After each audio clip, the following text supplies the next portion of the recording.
Let's be honest, 2020's been a bit of a shit year between Australia burning to the ground, Trump deciding that going to war with Iran was a new fun thing to do, a global virus pandemic, oh and then there were the murder hornets in the US, and people being kidnapped off the streets by anonymous federal agents. Between all those things, been a bit of a dodgy year. Just putting it out there. The aim of this series is to look at the lighter stories that have happened over the last week, bring some joy to all of your lives. I've got some stories lined up, and I suspect actually all that you're going to end up thinking is that I've got an incredibly warped sense of humour and there's something wrong with me and I should seek help. But anyway, we'll see how you feel at the end of the video. Let's have a look. Man in pointing guns at penis Facebook group shoots self in penis, becomes a hero in the group.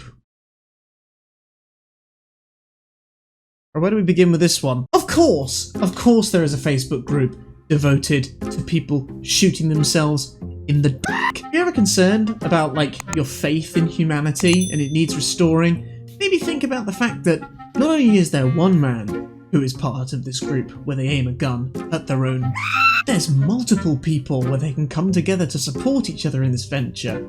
A man in a Facebook group dedicated solely to pointing loaded guns at one's genitalia shot himself in the penis and testicles on Tuesday, Vice reported. The group is used mainly to anger more responsible gun owners, with people sharing pictures of loaded guns pointed at their penises. I feel like the more responsible gun owners have been vindicated at this juncture, given, you know, you just shot your own balls off. Initially the man thought he'd just grazed himself, but he actually shot himself through with an entry and exit wound. What? He was treated for his injuries at hospital and he went to work the next day? That's not acceptable. That's not okay. You can't be validated with that level of stupidity to shoot yourself through your own scrotum and then be like, it's okay, we're going to discharge you, please go back to work the next day. I gotta look this shit up. Loaded guns pointed at Venus? Oh god, there's a video. I don't want to watch this, but I'm going to.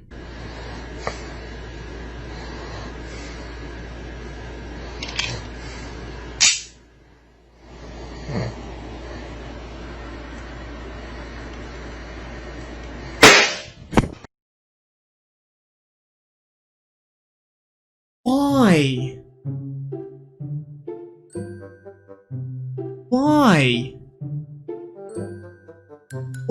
Why? When you're making decisions like, well, this is what I'll do with my evening, it's like there's no upside. I'm going to participate in activities that contain an element of risk. I want there to be like, you know, something I might get at the end of this. This, like, it's either nothing happens and you don't shoot yourself in the dick, or you shoot yourself in the dick. I don't see how there's like a good outcome to this scenario. Is this what we thought we were getting into when we looked at good news stories? I don't know. Anyway, we continue. What'd you get out of that? What do you get out of that? Like, well, this could only go horribly fucking wrong. The only possible outcomes of this is nothing at all, or I blow my own to smithereens. Well, thank you, New York Daily News, for sharing this magical tale with me. I don't know where we go from there. Action needed to stop the use of killer robots, report says. This is Sky News. This isn't some like weird indie hipster website that no one's heard of. This is an actual legitimate news source. The US and Russia are said to be in a group of military powers who have rejected proposals for regulation on autonomous weapons. Oh good. This is what we need the US and Russia to have. Murderous autonomous killing machine robots. Good. Calls are growing for an international ban on the creation of killer robots which could pose a, quote, grave threat to humanity.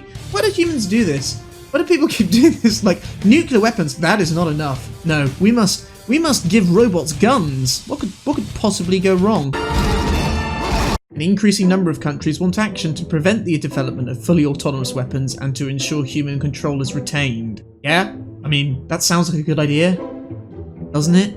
Research has shown that 30 countries want the introduction of an international treaty. 30? Is that it? The other 150 or so countries are like, I'm on the fence on this issue. I don't know whether killer robots is a good idea or not.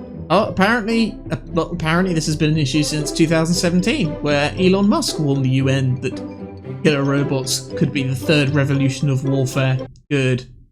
The letter says, once developed, they will permit armed conflict to be fought at a scale greater than ever and at timescales faster than humans can comprehend. This is a good news video. It's gone wrong. It's gone horribly, horribly wrong. I guess the problem with anything like this is if one country decides, I'm going to get autonomous murderous killer robots. Every other country is going to be like, well, that country's got autonomous murderous killer robots. We better get ourselves some autonomous murderous killer robots. And then everyone's got autonomous murderous killer robots. The future's fun. Anyone looking forward to the world their kids are going to grow up in? It's going to be great. Clothing brand selling digital-only shirt for $700 as part of contactless fashion line. The subheading, the customer will never actually physically receive the shirt. So this story is about a website that's selling $700 shirts. Can we stop that for a second? If this shirt was real and I was actually receiving a shirt, that is a mental price. Why in the name of God would you ever pay $700 for an item of clothing? Add to that what you're actually buying is nothing. You're buying nothing. Contactless fashion line Tribute brand is banking on customers happily forking over $699 for their Zezzy shirt, a plastic-looking blouse with flared short sleeves in either neon green or red, that they'll never physically receive. Spot the catch, ladies and gentlemen.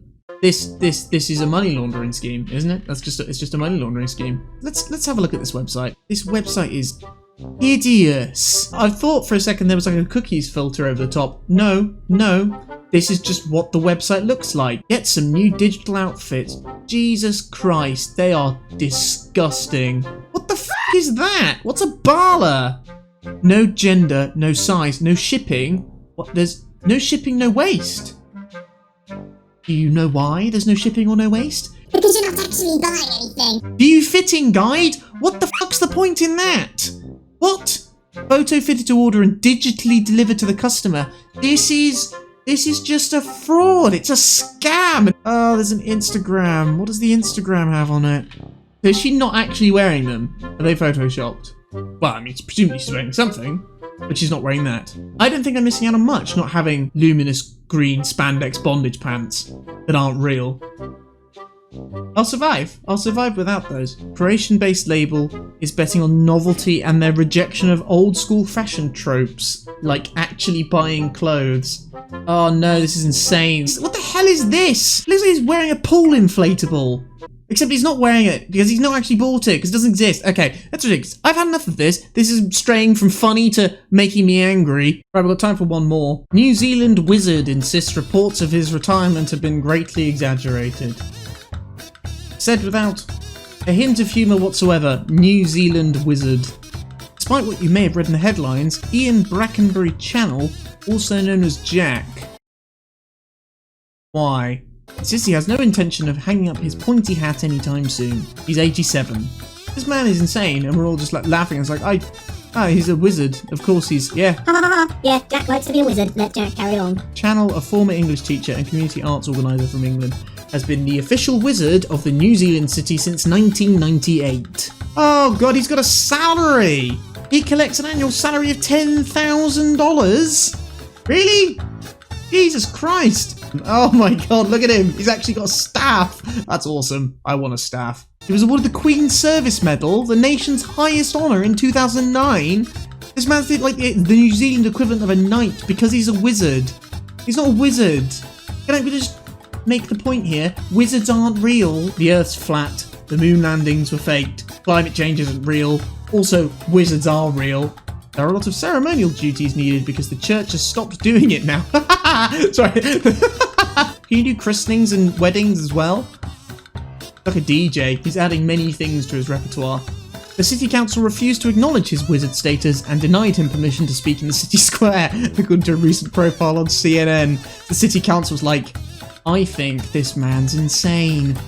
Look at him. Isn't this the face of a sane man? That's a different staff though, it's less cool than the other staff. I still like it. CNN reported that Channel spends less time in the public eye as he gets older and is looking for a successor. This prompted a string of headlines suggesting that he's stepping down. Channel's view, it's put out by my enemies, of which I have millions. Like Batman. Who has enemies? Real people don't have enemies. It's like, who the hell are you? They're bureaucrats and they want me to retire because they can't stand that they've got a wizard here because nobody ever wanted a wizard in authority. people like the wizards. But I can assure you, scientists, priests, academics, bureaucrats all hate wizards, unless they're on film or in a book. Then they're okay. These are the ramblings of a man who's losing his mind. The next generation. Oh my god, I can't believe I'm reading this. Hi, I'm Ari, and I'm a young wizard. No, you're not, Ari. You're not a wizard. You're not a wizard, Ari. Listen here, Hagrid, you fat oaf! I'm not a fucking wizard! Shit, that's funnier than I was expecting it to be. I'd say that being a performer is exactly why I became a wizard, and not because I considered being a wizard necessarily a performance, but I consider all performance a type of magic. Oh my fuck me. It's like the most painful of Miss World speeches, except it's a sane man called Ari who thinks he's actually a wizard. Ari's like Samuel L. Jackson's character in Django Unchained. He's like, I'm gonna act this way. And in fact, what I am is a really sinister man, but this time he's looking for $10,000 a year. When I started to have some success in that, I started to wonder, what can you get away with? And Jack the Wizard of New Zealand has been getting away with a lot of things for a long time. Ari may actually have a point here, because he has a knighthood, or whatever the New Zealand equivalent of a knighthood is, for being a wizard. That's enough. That's enough this week. This was supposed to be a good news story. All that's ended up happening is I've been exhausted by the stupidity of people, but there we are. Do people like this kind of video? I'm trying it out. If people like it, I'll do more. There's always insane stuff going on. Let me know. Like, comment, all that fun stuff. And if you do like it, I'll do another one. Ciao. You are a wizard! You're gonna go to Hogwarts, you're gonna do spells, you get a wand, you get a fucking owl, it'll deliver your mail! Deal with it, you twat!